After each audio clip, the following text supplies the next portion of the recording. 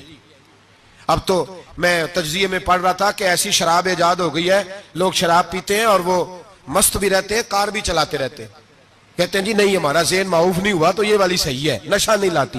میرے نبی پاک صلی اللہ علیہ وسلم نے فرمایا جس چیز کی تھوڑی مقدار، زیادہ مقدار حرام ہے اس چیز کی تھوڑی مقدار بھی حرام ہے، جس کی زیادہ مقدار حرام ہے اس کی تھوڑی بھی.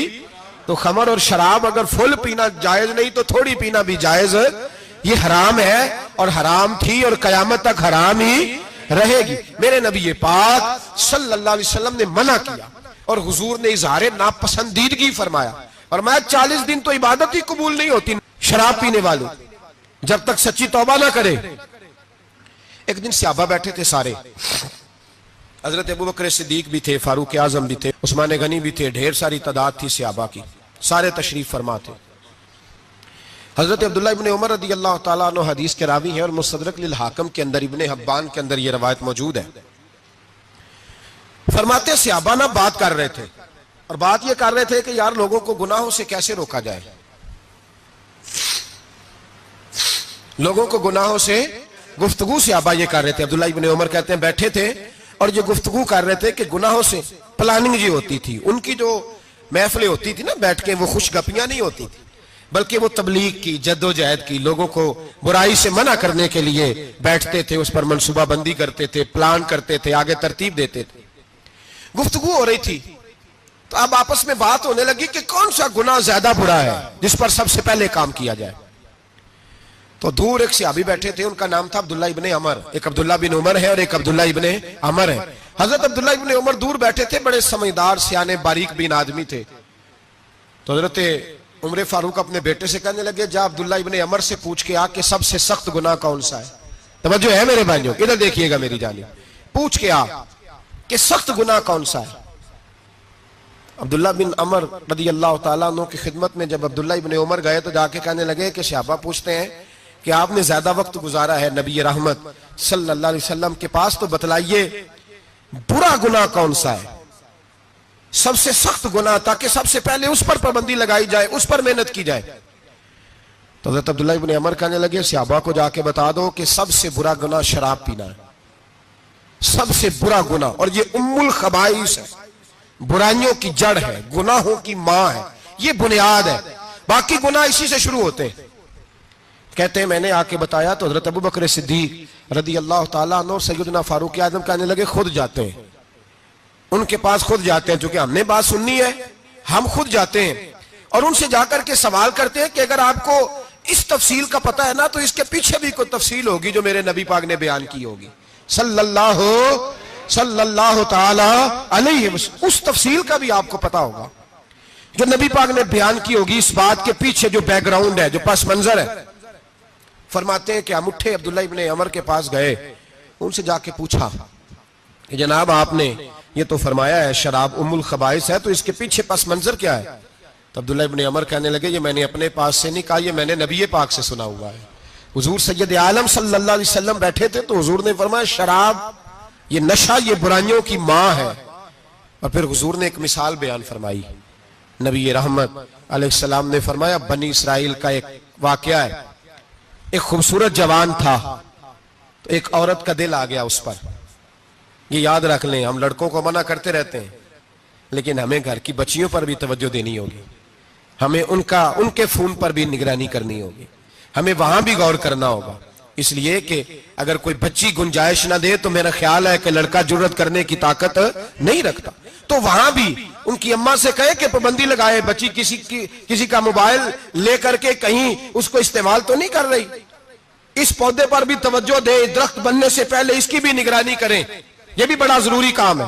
عورت کا دل آ گیا تو نبی پاک علیہ الصلوۃ والسلام فرماتے ہیں اس نے کوئی بہانہ لگایا، کسی کو کہا کہ اس نوجوان کو بلا کے لاؤ، اس کو کہو کہ ہم نے کوئی گواہی لینی ہے تجھ سے۔ وہ نوجوان آیا، ایک کمرے میں داخل ہوا تو اگلے کمرے میں لے گئے، وہاں داخل ہوا تو اس سے اگلے کمرے میں لے گئی، وہ داخل ہوا تو اسی طرح 7 مکفل کمروں میں لے گئی۔ میرے کریم رسول میرے محبوب پاک علیہ السلام فرماتے ہیں، صحابہ کو سمجھا رہے ہیں میٹھے لب و لہجے میں، فرماتے ہیں جب سب سے پچھلے کمرے میں لے گئی تو ایک لڑکا بندھا ہوا تھا وہاں رسیوں سے، شراب کا پیالہ پڑا ہوا تھا، اور بی بی کہنے لگی کوئی گواہی شواہی نہیں لینی، تجھے اس لیے بلایا ہے کہ تیرے اوپر دل آ گیا ہے، اب میرے ساتھ منہ کالا کر۔ تو وہ جوان کہنے لگا نہیں، میں نے اپنے نفس کو پاک رکھا ہوا ہے، میری نظر بھی پاک ہے، دل بھی پاک ہے، اور اس کی برکت یہ ہے کہ رب نے میری روح کو بھی پاک رکھا ہوا ہے، تو میں یہ حرکت نہیں کر سکتا۔ پاک لوگ پلید کاموں کی جانب توجہ نہیں کرتے، میں یہ حرکت نہیں کر سکتا۔ اقبال نے اپنے بیٹے کو دعا دی تھی، اس نے کہا تھا حیا باقی نہیں ہے زمانے کی آنکھ میں، خدا کرے کہ رہے تیری جوانی بے داغ، خدا کرے کہ رہے تیری جوانی بے داغ۔ کہا میرے ساتھ منہ کالا کر، اس نے کہا میں نہیں کرتا۔ کہنے لگی چل پھر اس کو قتل کر، اس کو میں نے باندھا ہوا۔ اس نے کہا میں قتل کیوں کروں، میری کیا دشمنی ہے؟ کہا پھر شراب پیو، کہا میں شراب بھی نہیں پیتا۔ تو کہنے لگی اب تو میں نے تجھے اپنے چنگل میں پھانس لیا ہے، اب تو یہاں سے بچ کے جا نہیں سکتا، اور اگر تو باہر جائے گا تو میں شور کروں گی، لوگ جمع کروں گی، اس نے میری عزت آبرو پہ ہاتھ ڈالا ہے، تو بچ تو نہیں سکتا، ایک کام تو کرنا پڑے گا۔ محبوب فرماتے ہیں اس نوجوان نے سوچا کہ زنا بھی بہت بڑا جرم ہے، قتل بھی بہت بڑا گناہ ہے، چلو اب مجبوری ہے تو شراب پی لیتا ہوں۔ لیکن وہ سمجھا نہ کہ شراب تو بنیاد ہے، اس نے ایک پیالہ جو پیا کہنے لگا ایک اور دے دو، دوسرا پیا تو کہنے لگا ایک اور دے دو، اب 3 پیالے 3 بوتلیں شراب جو پی چکا تو خماری چڑھ گئی۔ اب اس عورت کے قریب جانے لگا کہ میں تیرے ساتھ زنا کروں گا، اس نے کہا جب تک میں قریب نہیں آنے دوں گی جب تک تو اسے قتل نہ کرے۔ اس نے اسے قتل بھی کیا، زنا بھی کیا۔ تو محبوب فرمانے لگے یہ قتل اور زنا جو ہوا ہے تو یہ شراب کی وجہ سے ہوا ہے، گویا شراب وہ جرم ہے جو قتل بھی کرائے گی، جو زنا بھی کرائے گی۔ اور اگر آپ نشئی کو دیکھیں، اگر آپ شرابی کو دیکھیں تو کیا وہ ڈکیتیاں نہیں کرتا پھرتا، وہ چوریاں نہیں کرتا، وہ اپنی ہی ماں کا زیور نہیں بیچ آتا، وہ اپنی ہی بہن کا پڑا ہوا جہیز نہیں بیچ آتا، وہ اپنے ہی گھر میں ڈاکے نہیں ڈالتا، وہ اللہ کے گھر مسجد میں آ کر کے چوری نہیں کرتا، وہ صرف اس لیے کرتا ہے کہ یہ نشہ، یہ شراب، یہ ماں ہے گناہوں کی، یہ جڑ ہے۔ ملت کے لوگوں یاد رکھو، اس امت اس پاکستان کے ساتھ جہاں بہت سارے ظلم ہوئے، وہاں بڑا ظلم یہ ہے کہ بہت بڑا طبقہ جوانوں کا نشے کا عادی ہے، وہ نشہ انہیں عشق مجازی اور عورتوں کے عشق کی جانب لا رہا ہے، وہ نشہ چوریاں کرا رہا ہے، قتل کرا رہا ہے، ڈکیتیاں کرا رہا ہے۔ بہت بڑے ظالموں نے بہت بڑے ہاؤس بنائے ہوئے ہیں جن کے اندر شراب فراہم کی جاتی ہے، نشہ دیا جاتا ہے۔ میں نے تو ایسے ایسے لفظ سنے کہ الیکشن کے دنوں میں ووٹ لینے کی خاطر سیاستدان انہیں نشہ فراہم کرتے ہیں، انہیں باندھ کے رکھتے ہیں، روز تمہیں پڑیا ملے گی، ووٹ ہمیں ڈالنا۔ اتنا ظلم، اتنی زیادتی، اتنا جبر، ایک انسان کے ساتھ کھیلنا۔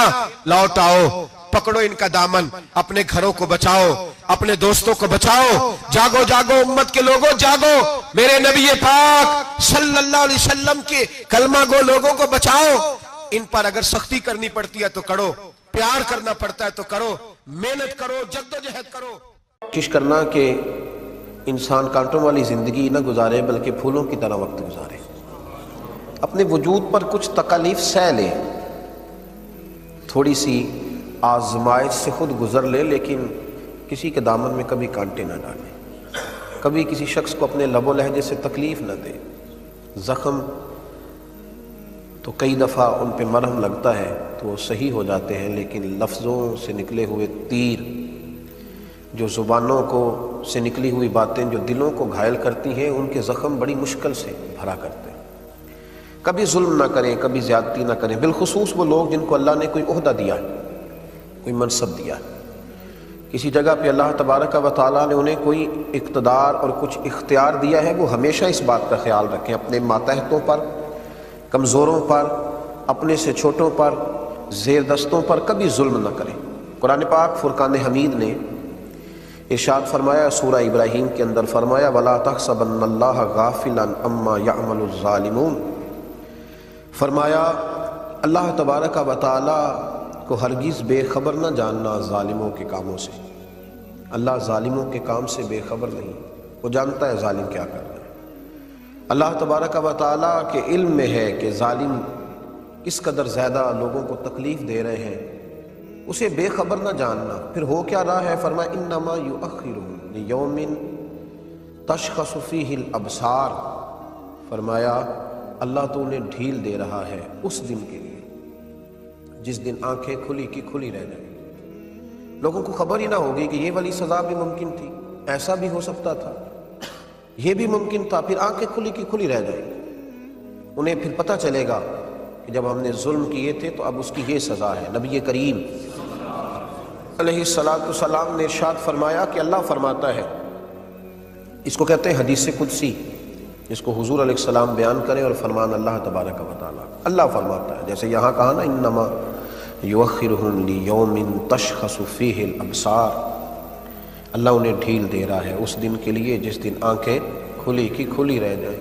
مسلم شریف میں نبی پاک علیہ السلام ارشاد فرماتے ہیں کہ اللہ تبارک و تعالیٰ فرماتا ہے کہ ظلم حرام ہے جب میں کسی بندے کے ساتھ ذرہ برابر بھی زیادتی نہیں کرتا تو میں اپنے بندوں پر بھی اس کو حرام رکھتا ہوں کہ وہ بھی ایک دوسرے پر ظلم نہ کرے۔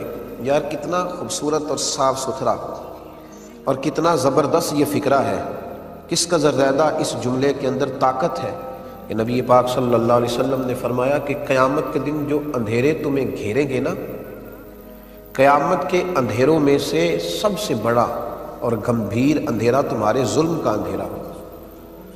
جو اندھیرے تمہیں قیامت میں گھیر لیں، ظلم قیامت کی تاریکیوں میں سے تاریکی ہے، یہ تمہارے رستے کی رکاوٹ بنے گی۔ یہ وہاں جنت کی طرف جب تم جا رہے ہوگے تو اندھیرا کر دے گی تمہارے آگے۔ ظلم قیامت کے اندھیروں میں سے ایک اندھیرا ہے۔